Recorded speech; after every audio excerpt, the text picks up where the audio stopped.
భిక్షు యాదవ్ కానీ భిక్షు యాదవ్ కానీ నువ్వు చంపినావురా, పెద్ద తోపురా నీవు.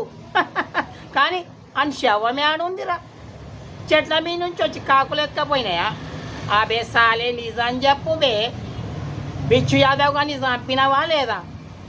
చంపమని నీకు 5 లక్షలు ఇచ్చినాను, కానీ నువ్వు శవం చూపిస్తలేవు. నేను ఎట్లా నమ్మాలరా? ఆడు చచ్చిపోతే LIC ₹1 కోటి డబ్బు వస్తుందని నేను నీకు చెప్పాను, కానీ నువ్వేంద్రా అని నాకు అబద్ధాలు చెప్తుండవు. అర్థమవుతుందా? మర్యాదగా నా డబ్బులు నాకు ఇస్తావా లేదా? పోనీ లేకపోతే నిన్ను చంపేస్తాను రా. నీ పైన 25 లక్షల LIC ఉంది, 25 లక్షల డబ్బన్నా నాకు వస్తుంది.